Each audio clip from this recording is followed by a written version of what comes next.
Well, welcome everyone to our monthly Housing Justice Forum on Eviction Moratorium and Rental Assistance. My name is Bert Newton. I'm the Outreach and Liaison Coordinator for Making Housing and Community Happen, and I'll be your MC for the evening. We are honored that you have taken the time to join us, and we hope that the information you get tonight will be helpful for you or someone you know, or the people you serve if you work for an agency or a religious community. Some of the information we have tonight will be specific for the Pasadena-Altadena area, but our final speaker will have some information that can benefit anyone in California. So we will have, including our executive director, 4 speakers, 3 speakers providing information on rental assistance and the eviction moratorium. They will be John Bolin from Lake Avenue Church, who will talk about rental assistance available from that church for Pasadena-Altadena residents, followed by Ryan Greer from Friends Indeed, also talking about rental assistance. And then Allison Henry will round out the night with information about the California eviction moratorium and rental assistance available through the state portal. But first, Dr. Jill Shook has done many amazing things. Among them are sustainable development work abroad with Food for the Hungry, co-founding the STARS after-school program at Lake Avenue Church here in Pasadena, launching the Parent Project, a gang prevention program also here in Pasadena, and publishing the book, Making Housing Happen, Faith-Based Affordable Housing Models. She is the co-founder and executive director of our nonprofit, Making Housing and Community Happen. For fun, she likes to dance, but right now, she's going to bring us her ED report. So Jill. Thank you. Anyone that knows me well, they know how much I love to move. But I so appreciate Bert. He's just been an excellent liaison coordinator working with us and a longtime friend. He and I have been working on aspects of housing justice together for the last 25 years. And we formalized as a nonprofit in 2018. We're actually with a fiscal sponsor called Social Good, which we really appreciate. They're a wonderful partner with us. I'm just going to give you a few ideas about what we've done in the last week, and then kind of bring you up to speed the scope of what we're doing. So one of the things that the state of California and just a few other states have what's called a housing element. And that is where every city has to plan for enough housing for all income levels. And so it's just a wonderful opportunity for cities to have to think about housing their populations, from homelessness all the way to those business owners that can't afford to pay for the high cost of housing for their employees. And so we've been working on that. We have a housing justice kind of coalition that's been meeting for the last 6 months or so to look at the housing element, a local housing coalition, affordable housing coalition. And so it's been exciting because we've got amazing folks, 12 different organizations that are within that group within Pasadena. And so I just have to say I'm hugely relieved because today we finally sent a letter to HCD, that's Housing and Community Development, and letting them know our input from the draft that the city has put together. It's a big, thick document, and it's 8 years of planning for how to house our community. So that's a great, exciting thing that we finished just today. And then our North Fair Oaks Empowerment Initiative, we've been doing that for about 10 years, and that was started by the oldest association of African American churches in our city, the IMA, the Interdenominational Ministerial Alliance. And today that we continue to look at how do we help that community that was once thriving African American business district, and how do we begin to help that community to again thrive? And the motto is to beautify, but not gentrify. So we've seen huge wins. There are 15 very specific things we've asked the city for. 7 of those have been complete, including improving the crosswalks, or pardon me, we have gotten an additional strengthening crosswalk. We've gotten the sidewalks repaired, and they've given us a $268,000 traffic signal. So it's exciting because that community is learning how to ask, who to ask, and what to ask for in order to slow traffic and create safety. That's the big thing they wanted initially. And then we have several churches now interested in having affordable housing on their underutilized land. So that's the, and not gentrify part. So so it's very exciting to see this happening. But what we're doing Saturday, and I want to invite each one of you to join us, and that is, we're going to be putting hangers, door hangers, on 1,000 homes. And so we want you to join us at 12:15 this Saturday in front of New Hope Church. I'll put in chat the address, and we'll give you a block, you know, that you can walk around and distribute those. And that's to get make sure folks turn in their to make sure that folks turn in their survey. So we're sending a survey to 1,000 folks. The other big news is that we had a leadership retreat, and that was last Saturday. And so we had someone representing all 7 of our teams. We had Connie with our Community Land Trust, Bert with our liaison, Dr. Walton, who represented our North Fair Oaks group, and then with Asha, Affordable Supporting Housing Advocates, with Anthony, and then Anthony Manousis, and then Tom Petersmeyer with our safe parking program. And what's exciting about that is they just met with the city council at Baldwin Park. And so and they were very favorable to look at doing a safe parking in that city. And then ADU, that committee's been kind of giving itself a break for a bit, but we're thinking about how to move forward in the future. So some exciting things going on, but we are very concerned about all aspects of housing justice. And we know that people are struggling and they're living in fear. I appreciate what this article says. You might be able to see it. You know, the eviction is personal. The eviction fight is personal. We have friends and family and people we know that are struggling. So if you're struggling tonight, or if you know somebody else that is, or if you just want to position yourself to try to help others, we hope that what we have for you tonight will really enable you to be equipped to go down the path of getting help or helping someone else get that help.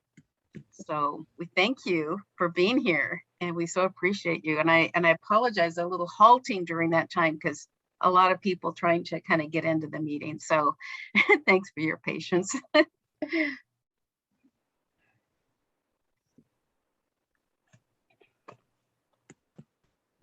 So Bert, did you want to? Okay, so we're yeah. Okay.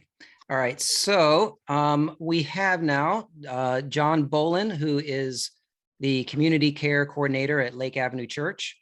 And he heads up a program that hands out over $200,000 in rental and other assistance to families in our community every year.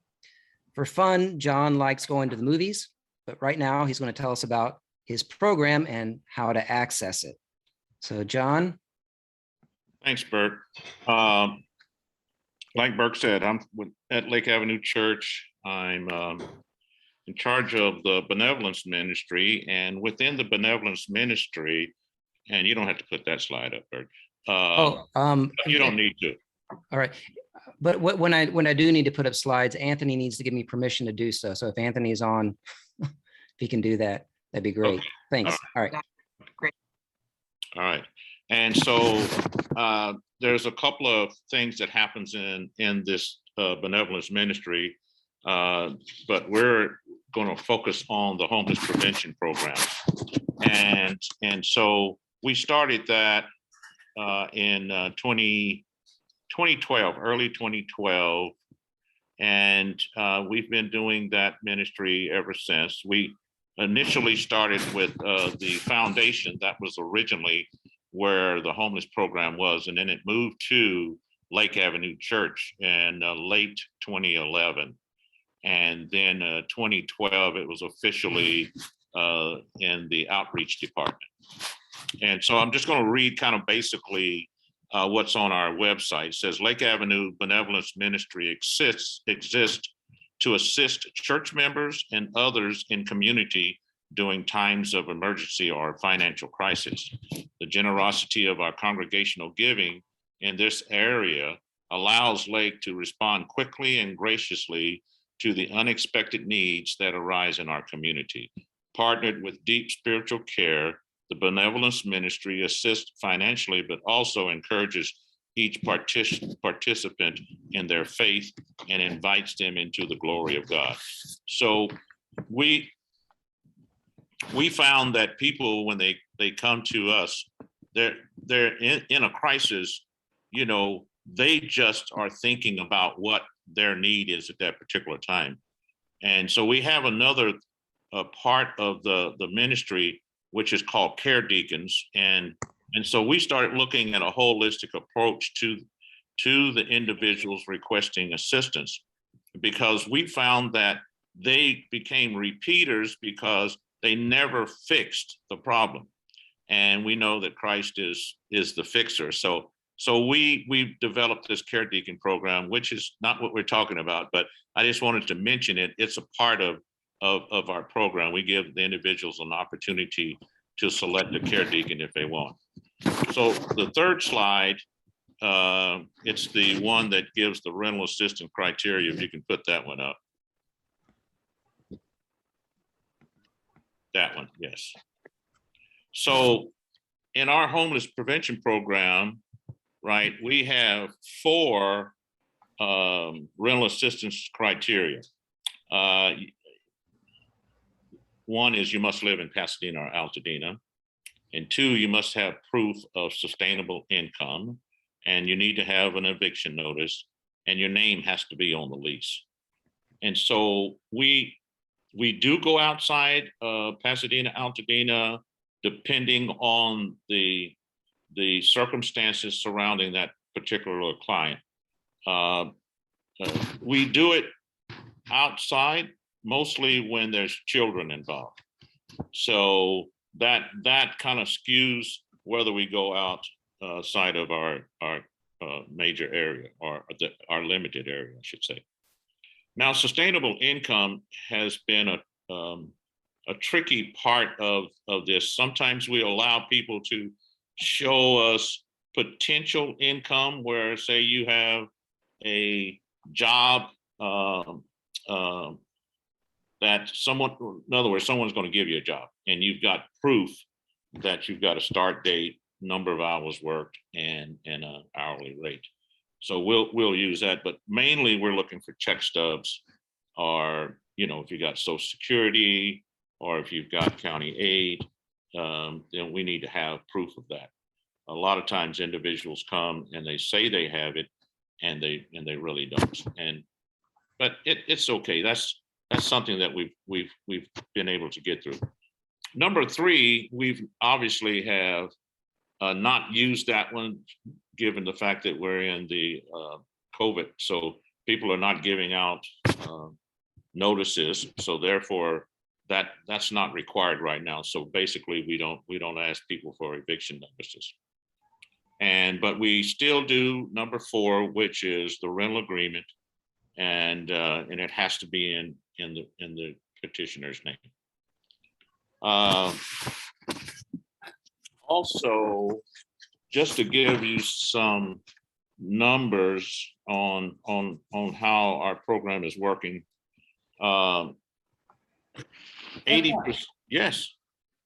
You just sent a whole bunch of things to read. I'm sorry, are you muted? Am I muted? No. You did not hear what I just said?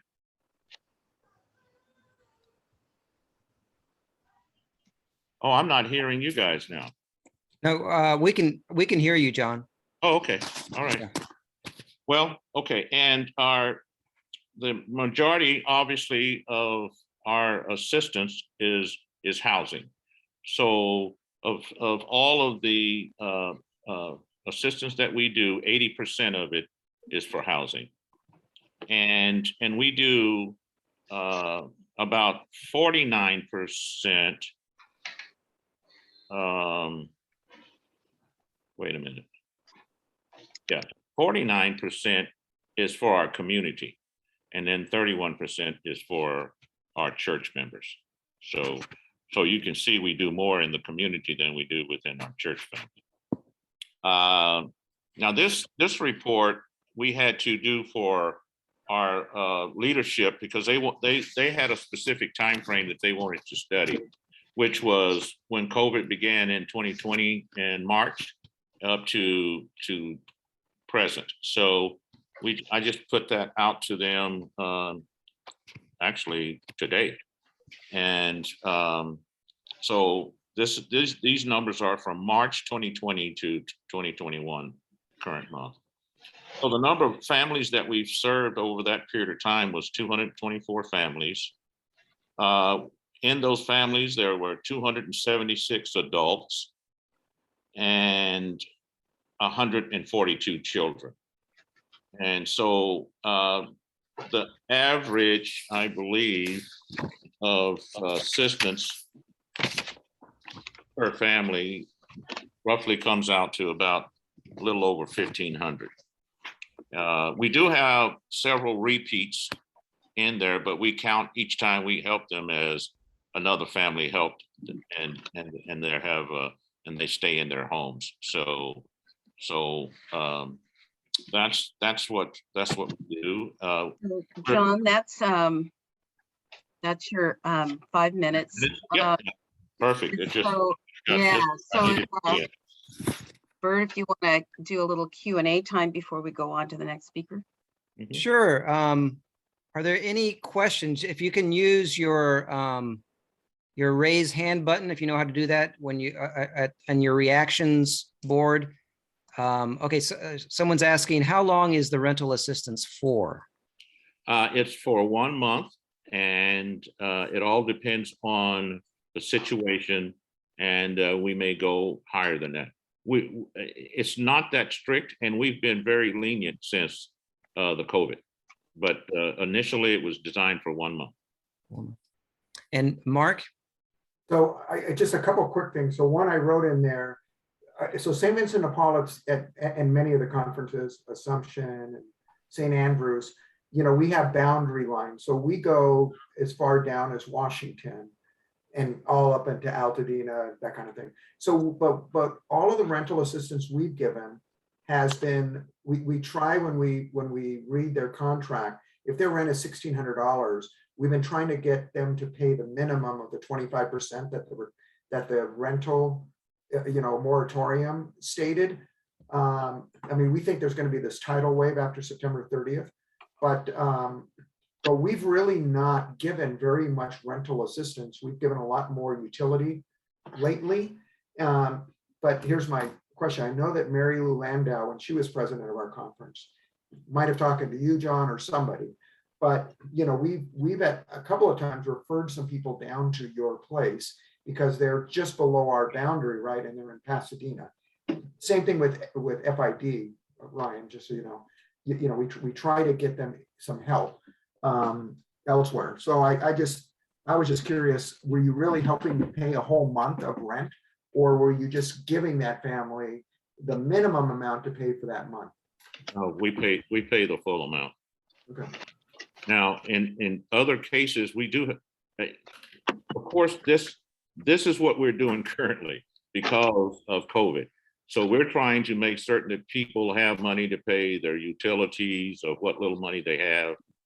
We want them to take that and pay other bills. I'll just say it that way. But yes, we pay the entire amount. We're not doing asking them to do the minimum. Did you hear me? Yeah, we heard you great. Any other questions, Mark? Is that all you got? Well, again, I think, so John, if there was a referral that goes down to you, do we just do it via an email? Is there an actual, contact that somebody would go into the webpage or? Yeah, you can go on the web page, but my contact number is, I can give that to you now. I'm ready. Okay, 626-817-4534. And my phone is forwarded. So if I don't answer, you need to let everyone know that they need to leave a message with name and number so I can return the call. So a lot of people just call and because I've got it transferred and it doesn't record the actual phone number.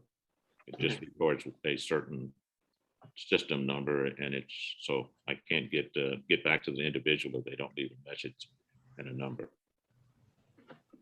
Great. So that's 626-817-4534, right? Yes. Mm-hmm. Okay. So, John, do you mind putting that in chat for us? Sure. Can you do that? Yeah. Any other questions before we go on to Ryan? Oh, Charles, go ahead. Hi, sorry, I just unmute myself. When you said it was for a month and you said there's the likely possibility of an extension, in the history of the rental assistance, what has been the maximum month that has extended to? A lot. I can't say anything other than a lot. So it's dependent upon actually the situation. So, and we're okay with doing,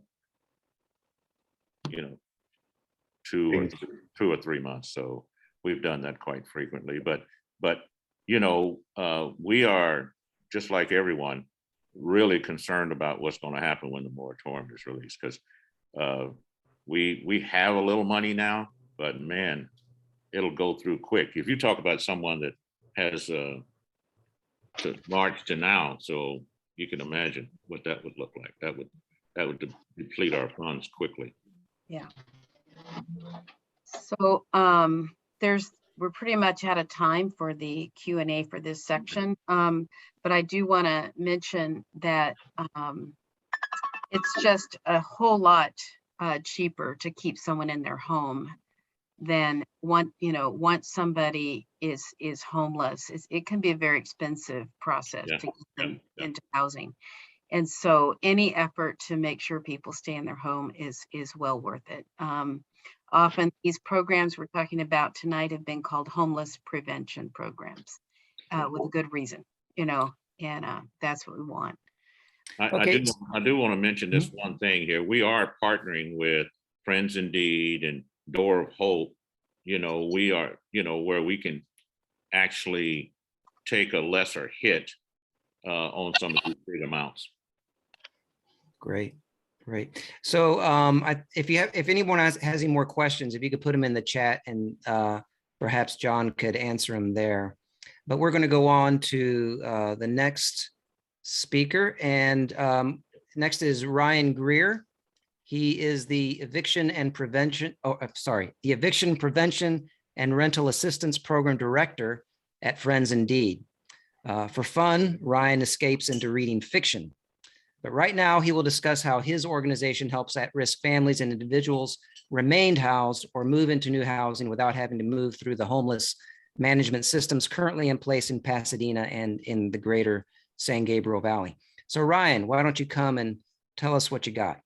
Thank you, Bert. Appreciate that. And yes, the title is a bit of a mouthful. So that's, you're definitely not the first person to do that. I typically trip over it myself. But as Bert said, I'm the Eviction Prevention and Rental Assistance Program Director for Friends Indeed. So, first off, I know my time is limited, but I do really want to say it's great to be here. It's great to see all the people joined on this call, because it means that you are concerned about the rent crisis in Southern California, whether that's in Pasadena, where I'm based, where Friends Indeed is based, or in the San Gabriel Valley, or maybe you're tuning in elsewhere.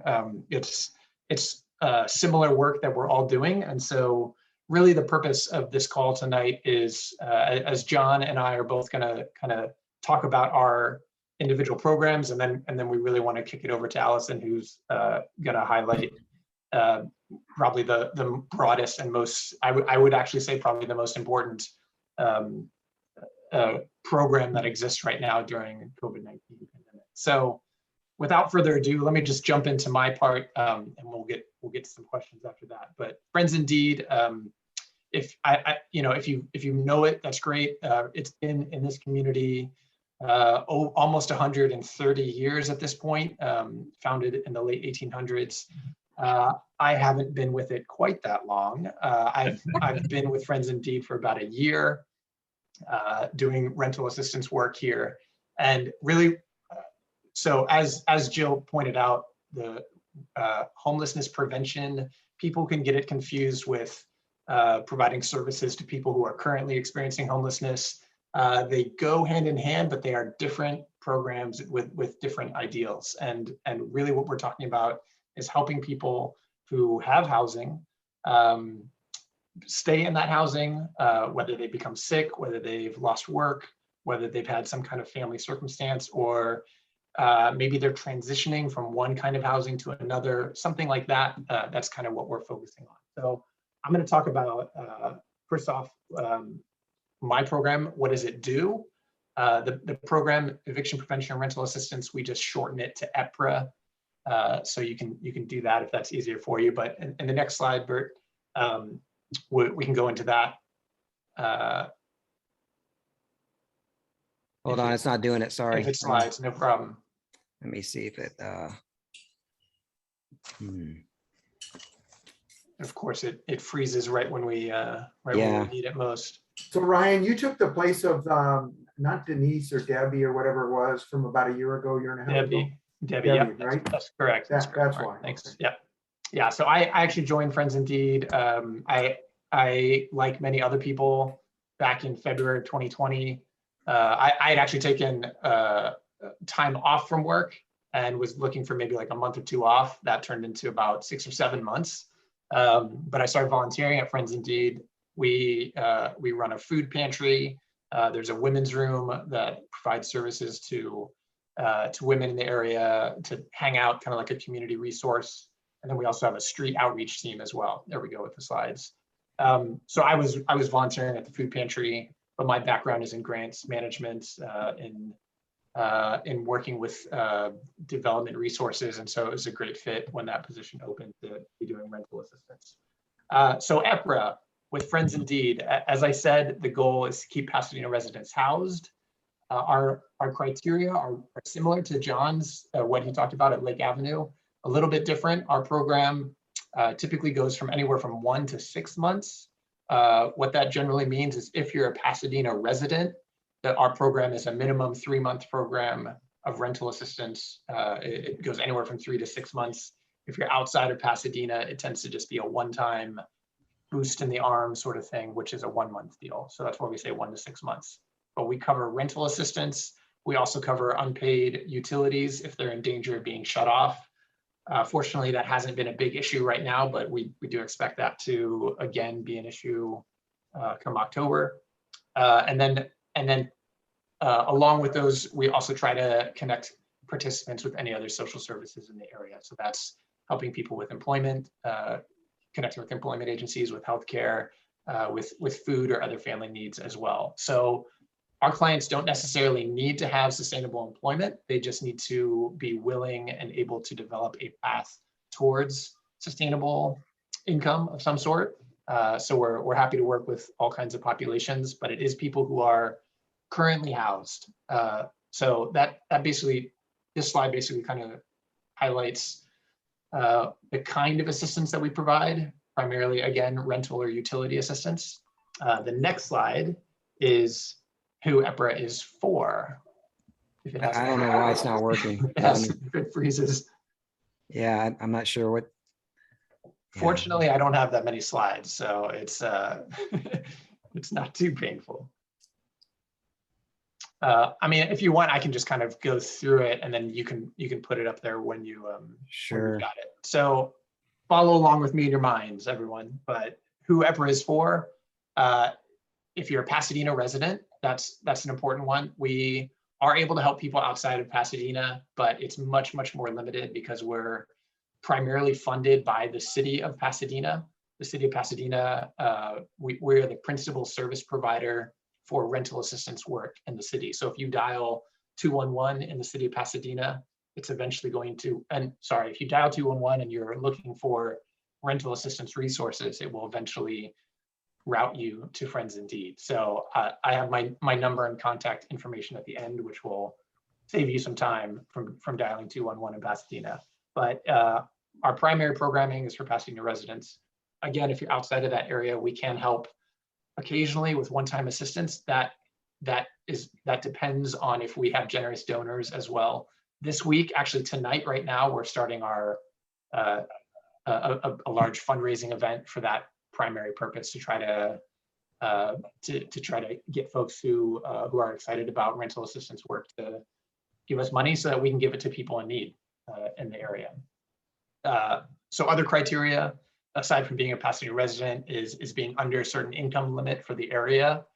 Those income limits are quite high because we live in a fairly affluent part of the world. So a lot of our neighbors who are experiencing poverty, usually that's not too big of an issue. If you're a single person, that limit is $41,400 a year. A family of four is almost $60,000 a year. So you can kind of do the math if it's in between that or more than that. And then thirdly, as you can see on the screen, you have to meet one of the following criteria listed there. The most common one is the first one, which is an eviction or utility shutoff notice.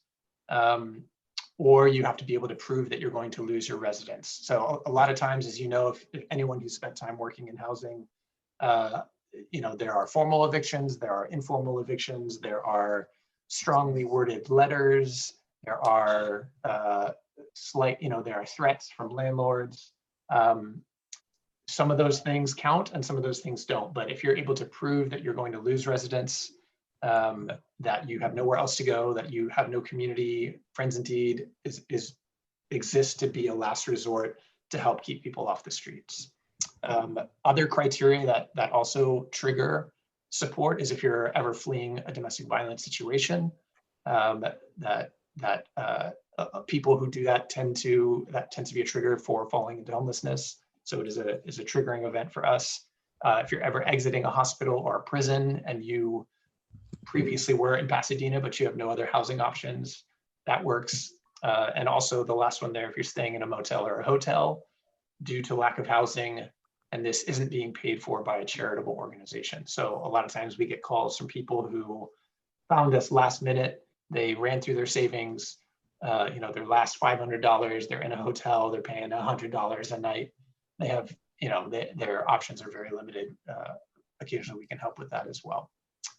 So that's what the program is, that's who it's for. The final slide, sorry, Bert, if you can get there. Hey, there you go. Is just information. Take a screenshot of this. I can put it in the chat as well. Is our contact number and email address down there at the bottom. And really, I wanted to share, I know I'm probably kind of going over some time here as well, but I wanted to share a quick story of a client who I just met with a couple of weeks ago. It's a young man, he and his wife and their 3 kids moved to the US from Afghanistan. They immigrated about 3 years ago, so before the current crisis in Afghanistan at the moment. But living in Pasadena, he was working with a construction company, had a great job, had savings, and was about to make a down payment on a home. I think out past Rancho, I forget exactly where, but a little bit further out where housing tends to be more affordable. Everything was going great. COVID hit. He got sick. His wife got sick. His job deferred, kind of postponed everyone, had him at home for a while, and then laid everyone off. And then he just witnessed his savings for his down payment for his house just dwindle month after month after month. And for someone like that, had no idea that there were other options available, had no idea there were rental assistance programs that existed. So when he got in touch with me this month, he actually heard of us because he mentioned to his landlord that he was going to have difficulty paying. His landlord had no idea. And I had worked with his landlord previously to help a different client. Landlord said, call Friends Indeed, see if they can help. And now we're providing him with monthly rental assistance support. So, a lot of times people think, oh, so, somebody must have done something wrong, made bad choices in their life to end up in this kind of situation. It's a lot of times it's just bad luck. It's just getting sick. It's just taking care of an extra family member. And I'm sure most of the people on this call are familiar and have your own stories as well, but that's what that's why we exist. That's why this program exists, to kind of help fill in the gaps between, daily life and falling into homelessness. That's it for my presentation. I know maybe there's a couple minutes for Q&A if anyone has. I know I kind of blitzed through that quickly, but if anyone has any clarifying questions. Yeah, sure. If you can raise your Zoom hand under reactions, that will shoot you over to the top and I can see it. Let me check the chat to see if anybody asked questions in the chat. Okay. There was a question that I see in the chat from somebody living in San Bernardino County. Allison, her presentation, which I do really want to emphasize is super important, she's going to be covering a rental assistance program that exists for the state of California at this point. So she will cover that as well. So I'll quickly ask if I can. So I think either Deb or the person before her only worked 3 days a week. And so was only really doing either intakes or follow up on phone calls. Is that kind of similar to what you're doing then, Ryan? No, we have scaled up at this point. I'm full-time, and we're looking at adding more staff to this program as well. I think, the city of Pasadena has really championed, they've been very big proponents of getting more rental assistance work. They've advocated on our behalf, and funding has come in, Measure H funding, emergency solutions grant funding. Again, that is specifically tied to Pasadena residents, but that is full-time work. I am maxed out at this point. A very maxed out clients list, and we do expect, as I'm sure many other people on this call expect, come the end of September when the moratorium is lifted, it could be even more intense. So we're trying to prep for that ahead of time. I saw somebody named Gabriel's having a question, and then it disappeared. You raised your hand.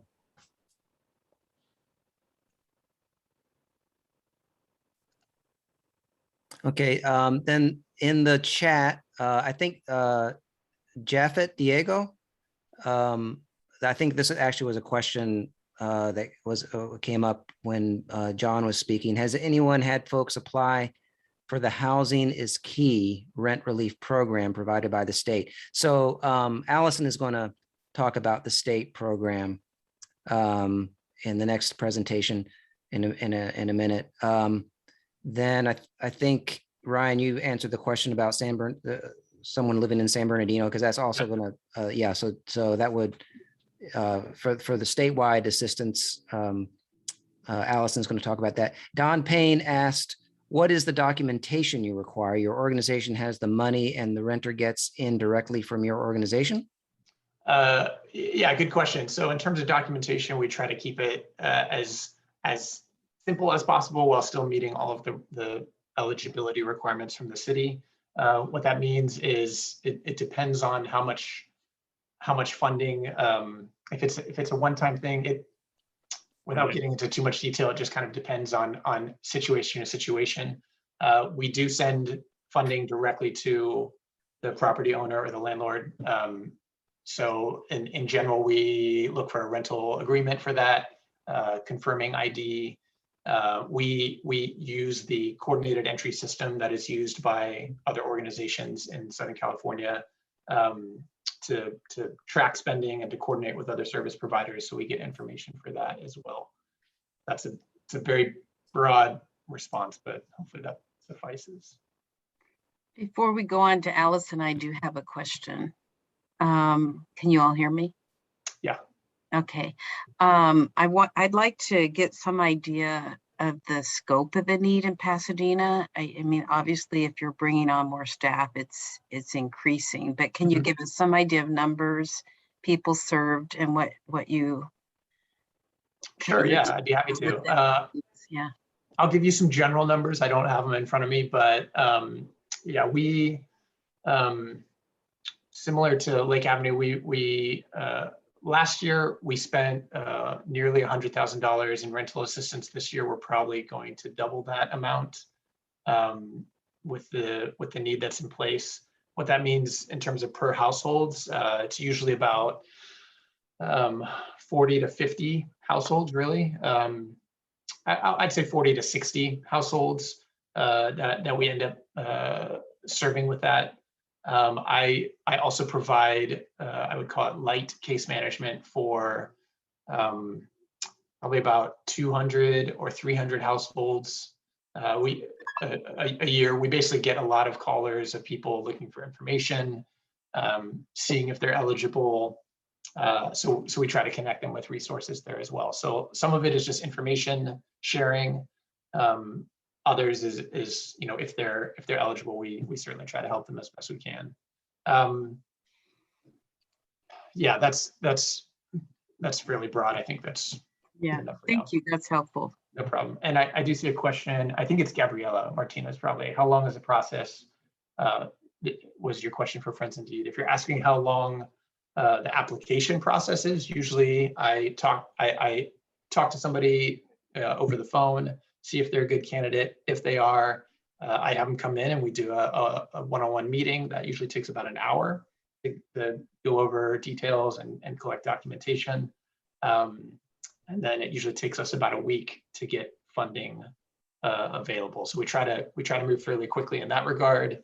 And then if you're asking about the length of the program, it's as I mentioned, it's usually about 3 to 6 months for Pasadena residents, and it's a 1 month shot in the arm for San Gabriel Valley.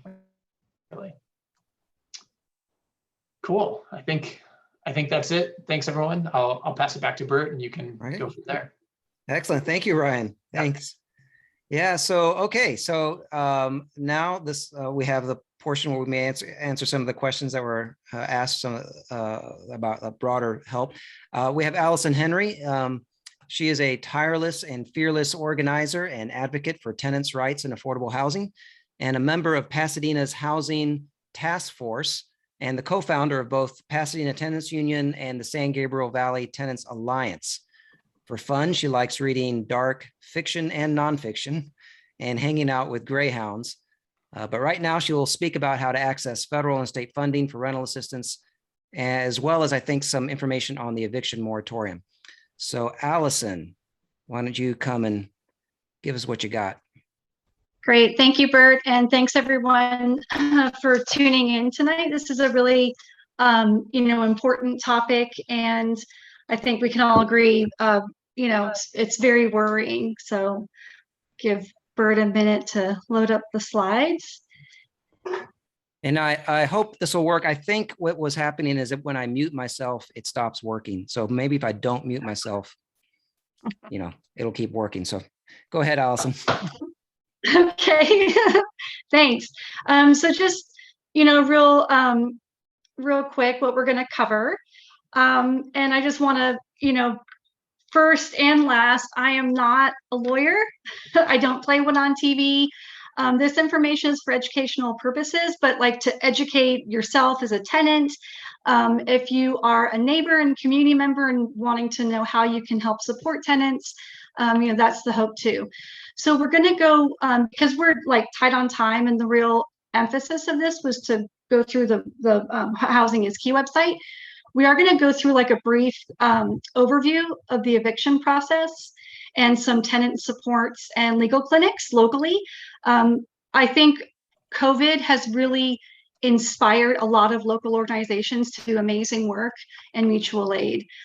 So it's good that there's a lot of stuff out there, but this is going to be bad. Anyway, so then we're going to go over the rental assistance application info. The housing is key.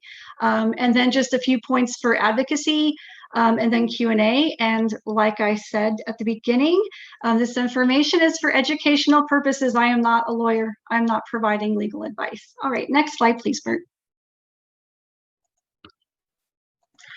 So real quick, especially for those of you who aren't tenants and don't live under the specter of this, what is eviction, right? It's a process. And I want to make that very clear because process means steps and time, all right? But the end result is the tenant is removed by law enforcement. It's also a big scar on one's, economic future, and it's humiliating. Also, if we think about the court process, things are really stacked against tenants. The forms they have to respond with, the stakes are really high. Imagine a criminal defendant not having an attorney, or when you hear those stories of like poorly funded public defenders who couldn't get it together to help clients. Well, imagine if instead of you were going to jail, you'd lose your housing. That's the stakes for tenants. So it's typically a 4-step process, if you will. The tenants will get a legal notice. So you're going to start to see some of these we anticipate after the expiration of the moratorium. If the issue is not corrected, rent not paid, the next step is that filing with the court. Then there's the court hearing and the judgment. So that's when the sheriff comes. Because I think a lot of tenants are also under the impression that if you miss a rent payment, you are going to get your door kicked in by the sheriff. And I think in recent times with our hostility to immigrants and weaponizing, various types of law enforcement, I think it's really important to quell that fear in tenants that no one's going to, unless you're being harassed by your landlord, which is a different issue, you are not going to have your door kicked in by the sheriffs. They're not going to come remove you until this process is seen out. So that's sort of the big picture. And I think we can all agree that eviction is violence. Next slide, please, Bert.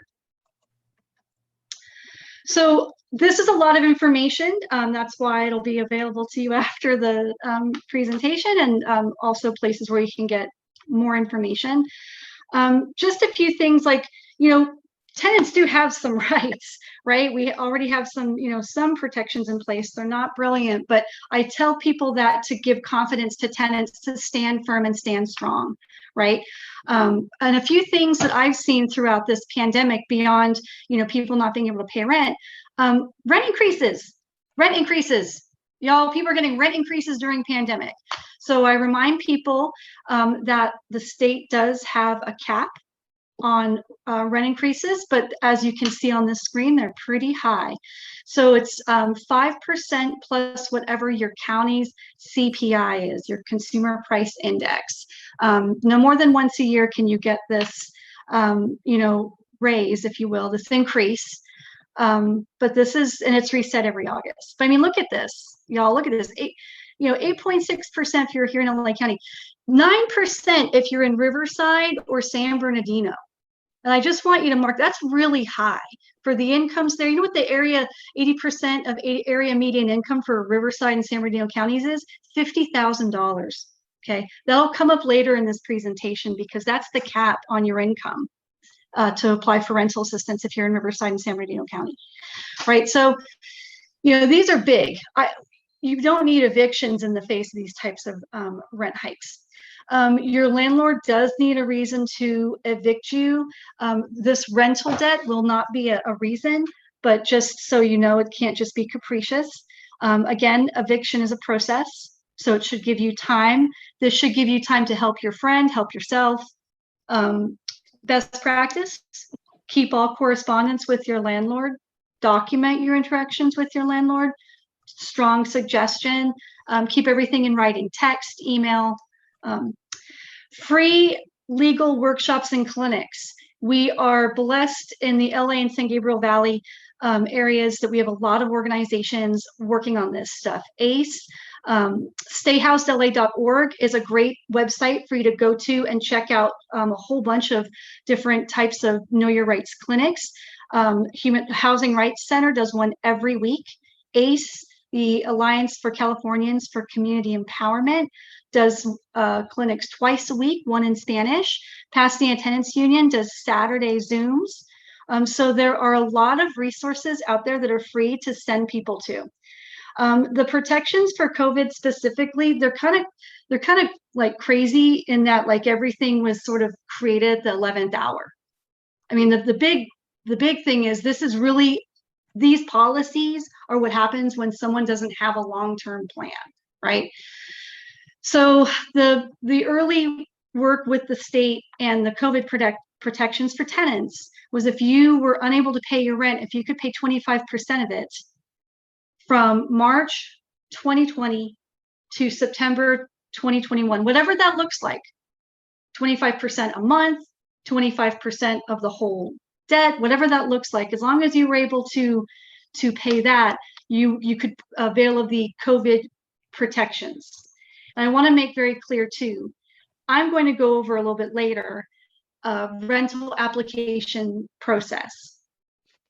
That's different from the protections, limited protections in place that we're all worried about expiring at the end of September. So I just want to make clear. Reach out to community organizations. I'll put my contact information in the chat by the end of the session. We have, like I said, we have a lot of great organizations in the area. And the main thing is for people to stay in their homes. Once a tenant moves out, that's it. And it's not just the specter of homelessness, right? The economic reality is getting into an apartment is incredibly expensive. And I'm worried about like the next phase of things like doing a credit check on tenants if they're still struggling for employment, right? Other ways for landlords and management companies to get tenants out, really based on economics after a pandemic. But if you can tell tenants to stay in their home, that's actually the best thing they can do besides always answer paperwork. To avail of the COVID protections, tenants do have to send in a financial hardship declaration form. All right, next slide, please, Bert. So all this is really confusing and a lot of information. Like I said, I think a lot of it is the patchwork nature of how these protections came about. The first place, these tenant resources are places where you can go or your tenant friends can go. Housing is Key has a lot of information in addition to the rental assistance. Okay, so there are lots of good multilingual forms there. Really important in our very diverse San Gabriel Valley. StayHousedLA.org is where you can go for documents, where you can get help, free legal help. If you need an attorney, this is where you can get a link for legal help. There's a whole list of free legal workshops, and this is also a multilingual site. Very important.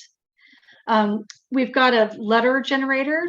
Tenants are to notify their landlord if they're not paying their entire rent by the 15th of every month for a free letter generator, which is kind of cool.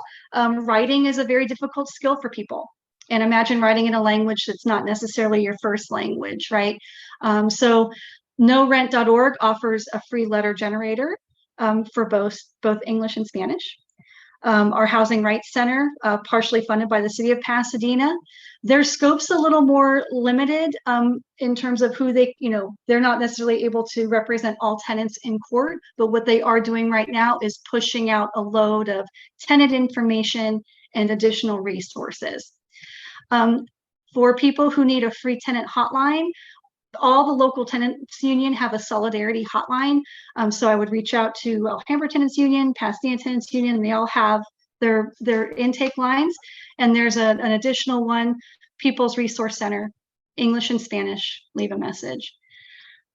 So these are, I want you all to be aware of these organizations because they've been doing work for the last year on this stuff. And now it's just hitting fever pitch for everyone. But finally, all this would be for naught if we weren't hassling our local electeds. Okay, everyone from the federal and state and the city actually bears some responsibility for the, pardon my French, shit show that's going to happen in the next few months. So I say, share the wealth. If you don't know who your elected officials are, Common Cause has a great link that will pull up all of your elected officials, your congressperson at the federal level to your city council person and your mayor. That is really important because a lot of housing funding does make its way through cities. In fact, the first round of rental assistance came through the city of Pasadena from the federal government. Important to note, since the city actually seemed to get it out faster than the state has. Next slide, please. All right, so this is just so you know, if you hear of any of these situations from anyone, you need to tell them to seek legal help, right? Just seek legal help. And yes, John, I'll send all these slides out because they're a good reference for people trying to support tenants who may not have the backfill of information, because this is like drinking from a fire hose. So, you know, just be aware that if you access something like State House Delay or any of the organizations, you may have to be patient because they do prioritize the most urgent requests first. But, you know, reach out. And this is where I would also say reach out to your community. And again, attend a workshop. Next slide, please. So for yourself and anyone who works with tenants, and Ryan and John could tell you this, anyone who else on the line works with tenants, the best thing you can do for anyone is get your documents ready, what I call get docu ready, okay? You would be amazed at how, you know, and I guess since stuff's gone digital, it's really easy to just have everything scattered. But just for keeping your household, you know, if you have a copy of your lease agreement, even if it's expired, or any of your housing paperwork, always keep it. The lease terms lock in price protection, but you are always protected by the lease unless there's a specific change to it.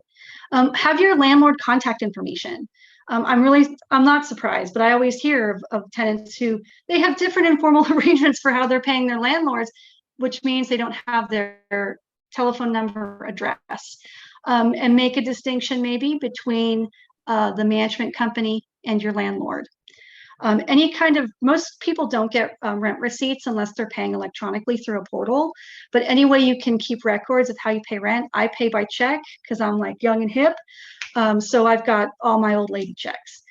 And then some other things that as you move into applying for assistance, you'll want to keep things like tax forms or any other proof of income, bank account statements. And as you're applying for the rental assistance program through Housing is Key, keep track of your application with screen grabs. I had a look at the defense forms for, you know, evictions, you know, in light of the change in laws. And there's a big portion of those forms that ask people, landlords and tenants, if they have applied for rental assistance and the documentation around that. Even if you have to write a narrative, there's space for someone to just write a narrative. But if you have a screen grab, that's really helpful.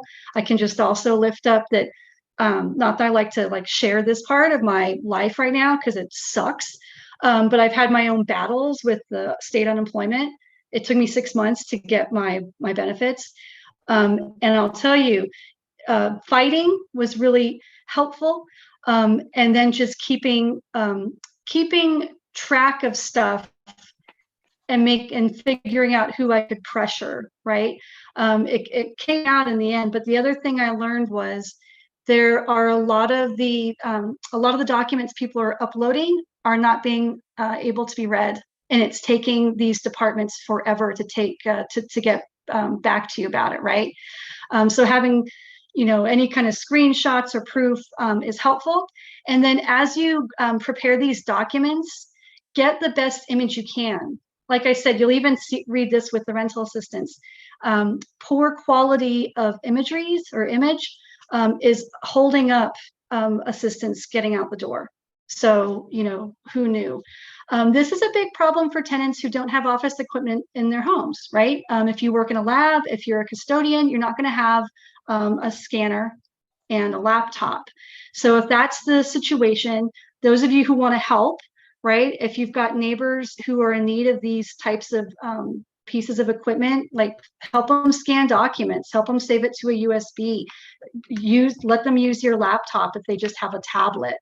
You know, if you don't have these things yourself, you know, Kinko's is one place, the library, you know, do something, because the idea that you can just do this all from your phone, y'all, the images aren't being able to be read, and it's causing an additional delay in an already slow system.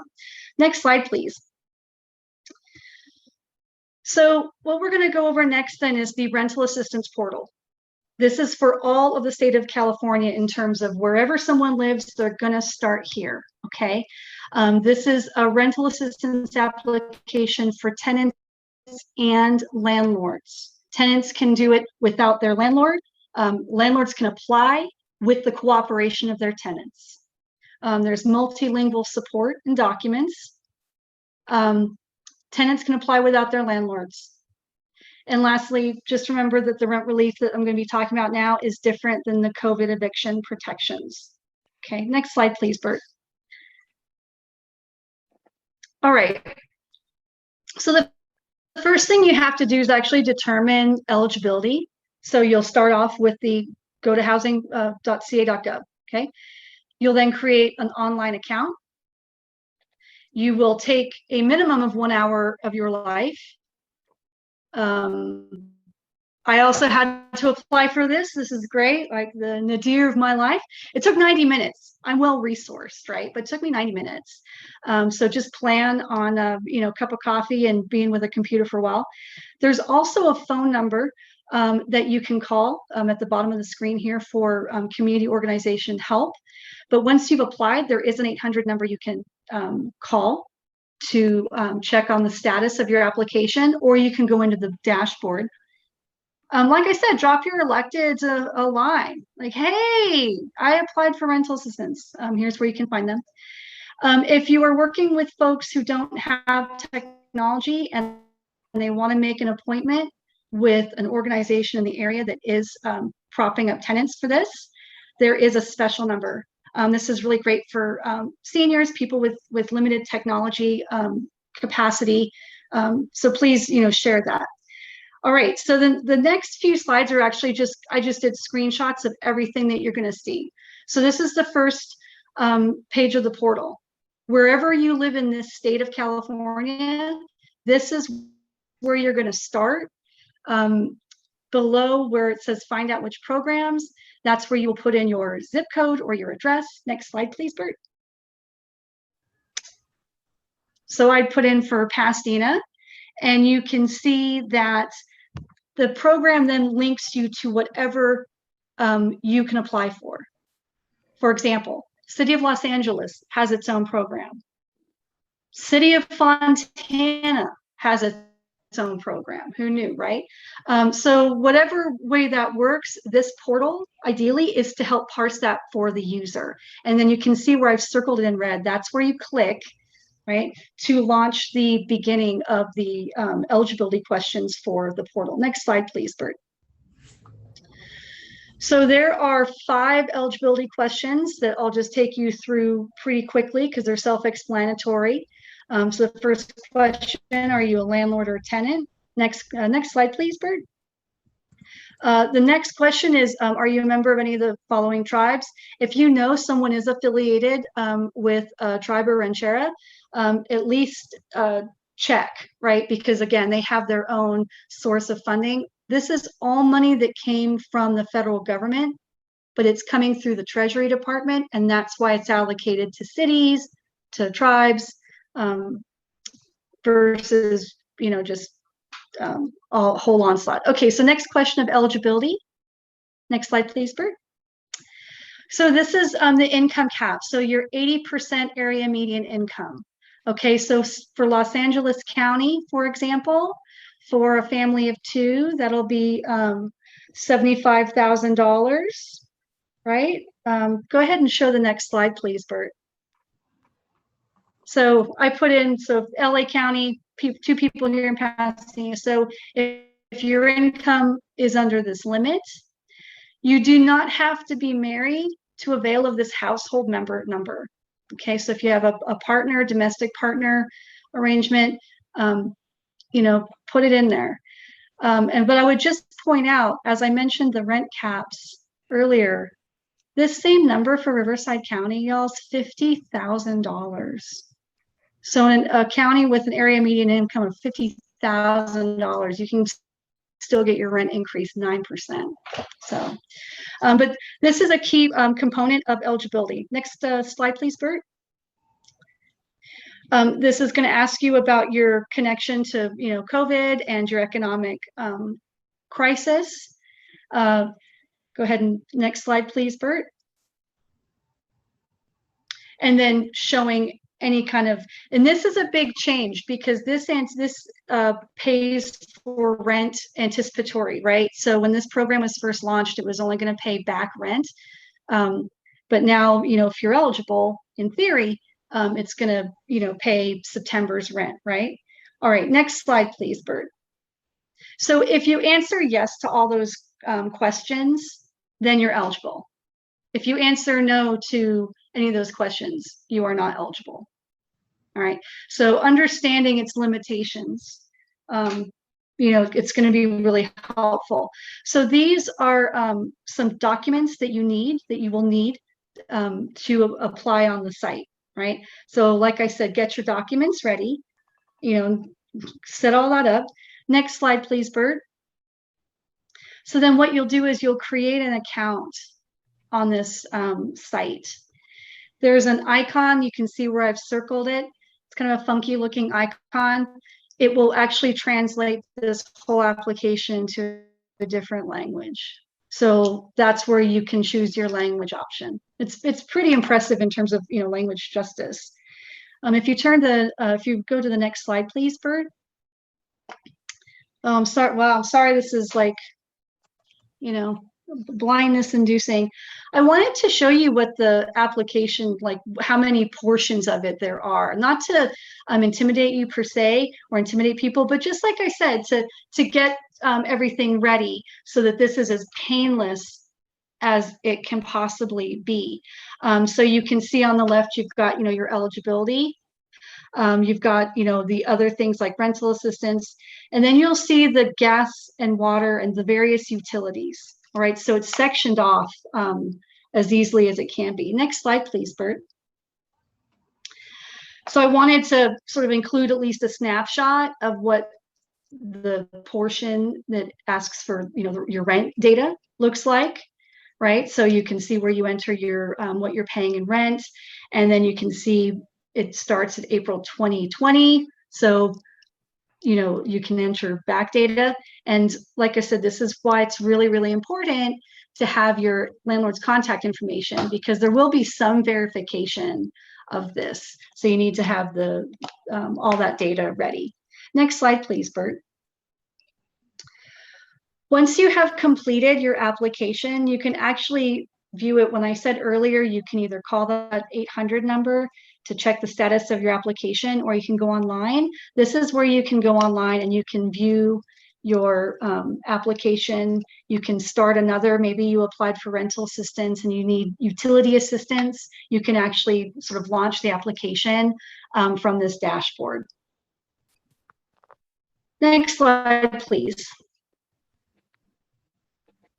All right. So real quick, so what if you don't have a computer? So Housing is Key is partnered with organizations. There's the 833 number to call for an appointment. Check your local resources.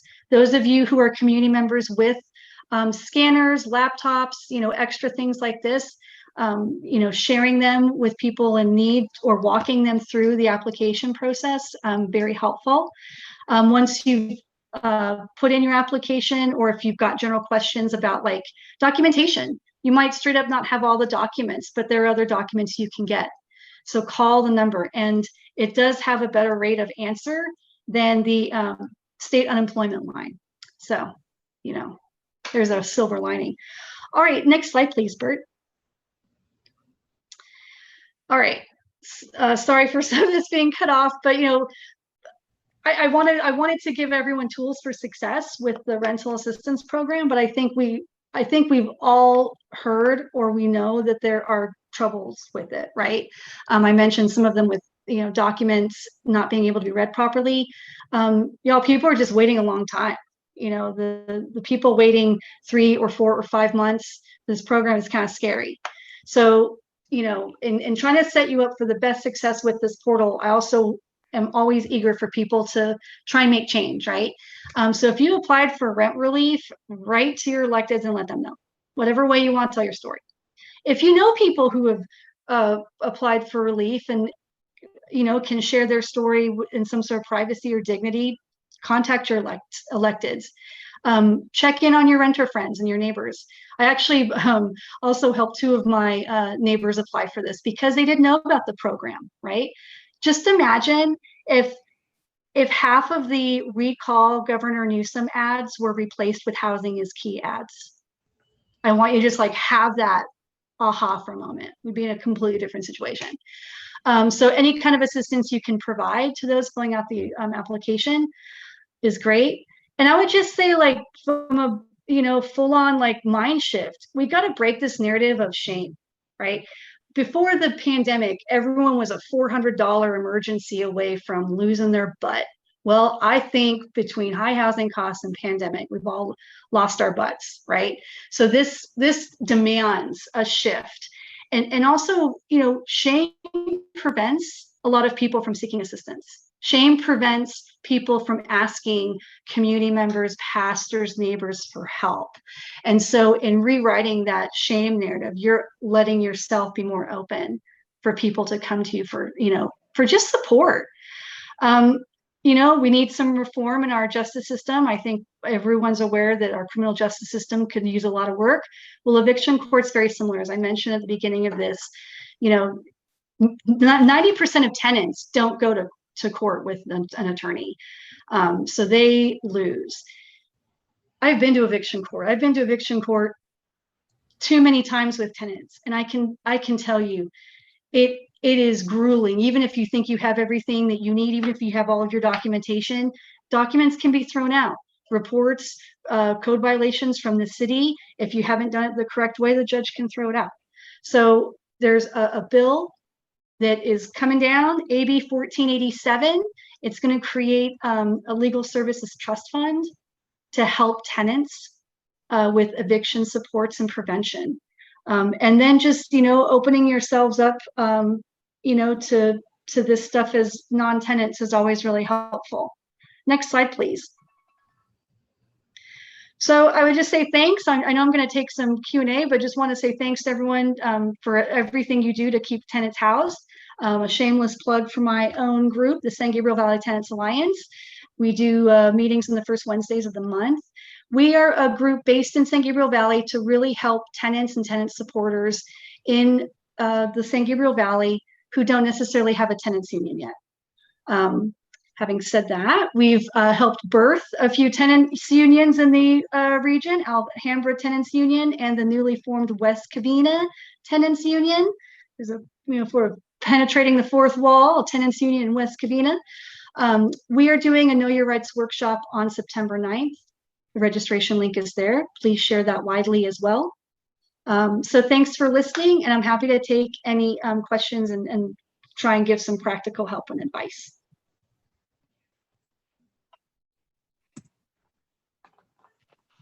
Excellent. So if people could use their reactions button to raise your hand, but I will try to get the ones that are in the chat here. There's an amen, Allison. Break the stigma that causes people not to ask for help. Is there a federal rental assistance program? If so, provide website, etc. This is it. So the way the federal government has done it is administering these funds through the Treasury, and then, allocating it in big grants, block grants, if you will, to cities, counties, tribes. So that is the federal program. But if you know people in other states, I'll send you some resources, because Arkansas, Texas, Florida, all these states have been given money for rental assistance, and they're not going to be as progressive about California necessarily in doling it out. So I'll get those resources too. Jill and I did a presentation last week or 2 weeks ago that was a national audience. So Allison, you made mention of this, but how long does it take to get the rental assistance? You know, I've heard months to more than months. So it's actually not a happy tale. I'm sorry to say, it's taking a long time. Ironically, when the cities were doing it, the funds seem to get out the door quicker.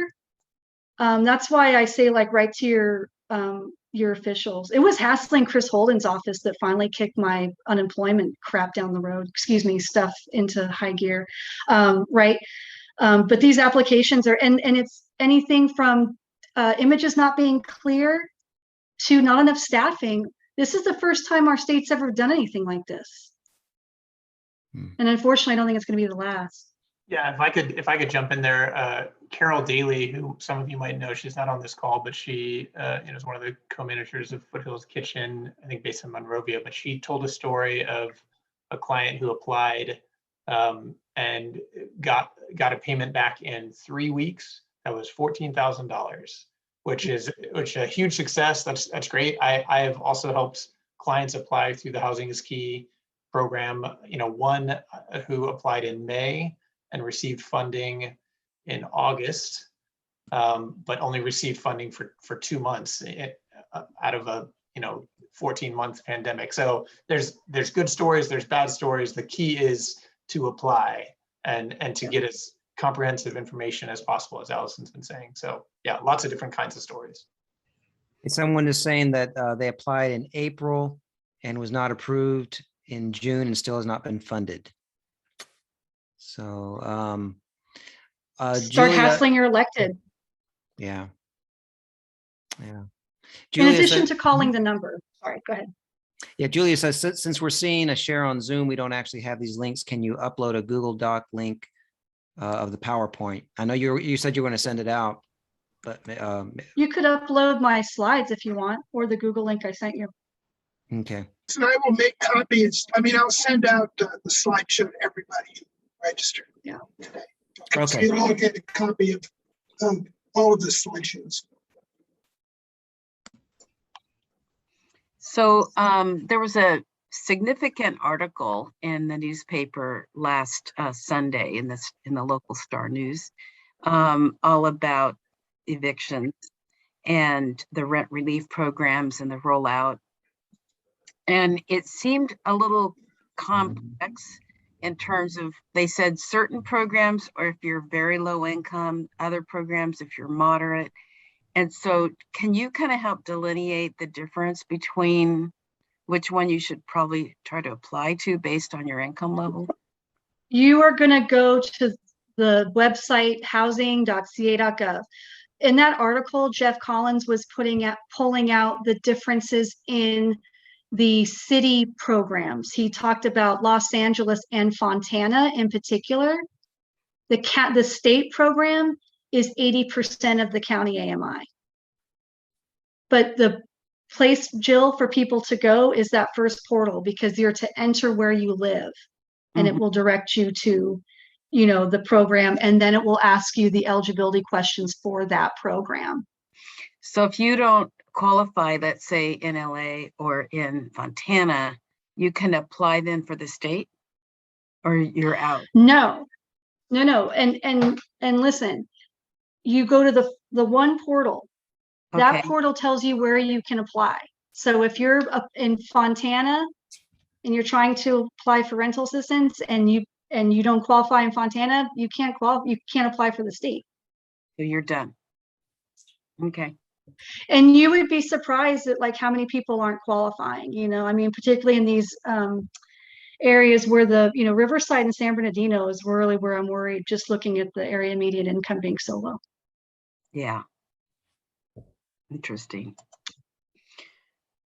Well, I know that. But that's not to despair, because I think what Ryan said is right. Get people to apply for this program. And, I don't want to be cynical about it, because this is really important at keeping people in their homes.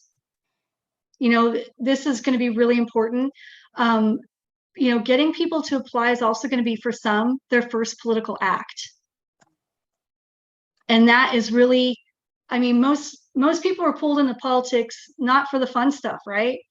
If applying for rental assistance, trying to protect your butt in like, the first ever state funding for rent, it's going to lead you to other questions too, like why this take so long, or why is this so haphazard, or what do you mean I don't qualify? What am I going to do, right? Because that's where there's going to be a big problem. And it's not good enough that we give eviction defense. So I just really encourage people to apply, have this conversation with your friends and your neighbors and your community members, because for a lot of people, this is how they're going to engage with this housing crisis. Unfortunately, it's not great, but it builds power, it builds strength. Yeah. So Japheth says, I live in the city of Whittier and see a need for rental relief support in the community, specifically for our undocumented Spanish-speaking community. I formed a group with fellow community members to help folks apply and to bring tenant rights workshops to Whittier. Can I connect with you, Allison, or is there someone else you would recommend that I connect to? You can connect with me, Hafet, and thank you for doing, I see a few of you from Whittier then. David Barbosa was on, but that's great. And you raise a good point. This is also where local people can advocate at their city level. I mean, Pasadena spends $90 million on the police department. What if they did another like $2 million in city funds for rental assistance? Right? I mean, just imagine that. You can go to your city and still ask for rental assistance. I kind of feel like Crazy Larry, and everyone should be going to their city council and county board of supervisors and asking for more rental money, because this isn't going to cut it once everyone applies. But yeah, let's connect.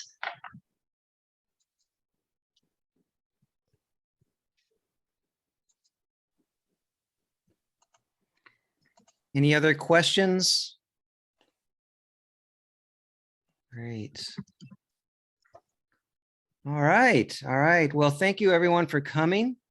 And I want to say a brief word that I didn't get to say earlier. Okay.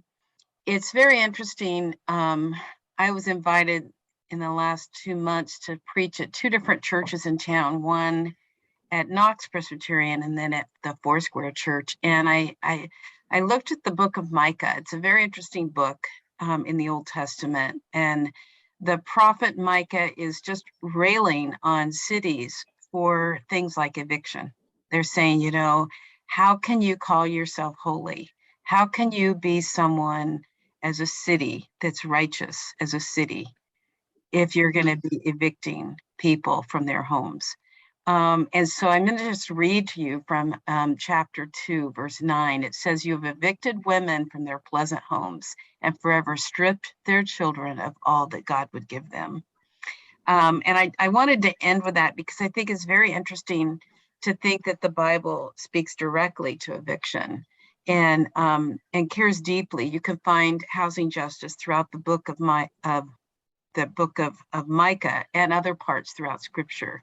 In my book, I actually have a whole chapter that talks about a theology of land and housing, and Bert Newton co-authored that chapter with me, and we do speaking around the country on this. And so if you want your church to come and really help unpack the biblical nature of land and housing justice, we're more than happy to do that. We also have one-day housing justice institutes, and I'll put in the link, a video, a 6-minute video about that. Right now, we're planning one for the city of Bellflower and also San Dimas, but we would like to see these institutes at different cities throughout San Gabriel Valley so that they can begin to really address the housing issues effectively and be equipped to do that. So we hope that tonight has equipped you in some way. And I'm really grateful, Allison, for all the preparation you've given us. We promise we'll get this PowerPoint out to you tomorrow so you can access all these links. It's essential that you get help if you need it or help others if they need it. Great reason to love our neighbors, right? So love our neighbors by helping them stay. So give me a minute to get this link in to the chat. And then I don't know, Bert, if you had some other ways of wanting to close out tonight. So. I just want to thank everyone for coming. I know there were probably questions out there that weren't spoken. But you can, Allison has put her email in there in the chat. You can also reach out to us at my email address is bert@makinghousinghappen.org. Jill's is jill@makinghousinghappen.com. Or .org, either way. Or Yeah. .org. Yeah, she takes both. I only take .org. And yeah, so if you have something that you weren't, you didn't want to share publicly tonight, but you need to ask a question, reach out to us. And you also got the contact information there for John and for Ryan. So yes, thank you everyone for coming. And let us know if you want to join us Saturday at 12:15. It should be a lot of fun putting these door hangers on. You might take a block or two and come out for an hour or so and have some fun with us and keep our social distance. yeah, so that's putting door knockers on doors in a part of Northwest Pasadena to remind people to return a survey. And that survey is in service of completing a complete streets project up there to beautify but not gentrify the neighborhood. So, well, thanks everybody for joining us tonight. Great to be with you all.